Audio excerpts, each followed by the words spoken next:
I'm not sure how to respond to that. Wow, 80. Clarence, I'm going to say you don't look 80.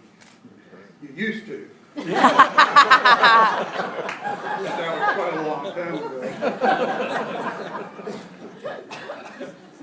You're an institution, Clarence.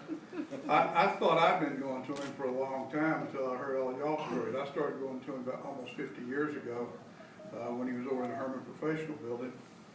And when he's been cutting your hair for 50 years, you've heard every story he's got many, many times.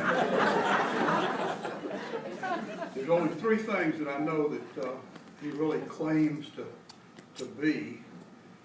One is a golfer, one is a barber, and originally a sailor. All of those claims, so as far as I can tell, are unsubstantiated. So I checked with a few people, particularly the guys he plays golf with, and those of you that don't play may not appreciate this, but they have told me that Clarence is absolutely consistent in his game. When he drives, his ball is always closest to the tee. Oh, I just got that. He does have an ability that they all admire, and that is that he is able to hit a Nike from the deep rough when he hit a Titleist off the tee.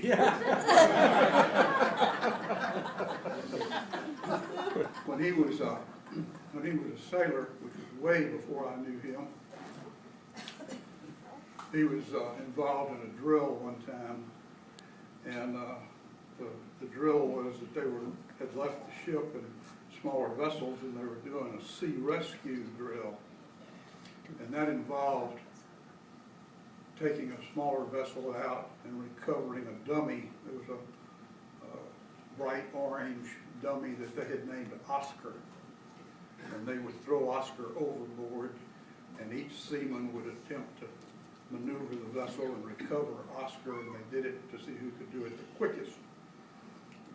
It became Clarence's turn. He overshot Oscar. He maneuvered the vessel around just a little bit, and backed up, and backed over Oscar. And he shredded him in the propeller. And they are looking at pieces of fluorescent orange spreading all over the water there. Every person in the vessel is collapsed with laughter on the deck, except for the lieutenant who's conducting the drill and Clarence. The lieutenant said, "Seaman, do me a favor. If I ever fall overboard, just drop anchor. I will swim to the ship."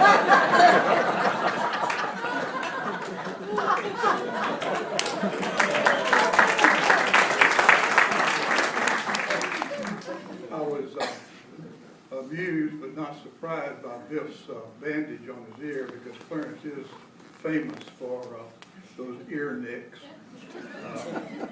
When I first was going to him, I was a little early for my appointment one day, and he was working on a guy sitting in the chair there, and sure enough, he nicked his ear, and it was bleeding, and they got it stopped, and he put a bandage on it, and he started cutting his hair again in an attempt to diffuse the situation and try to distract the guy's attention from his ear. He said, "You've been here before, haven't you?"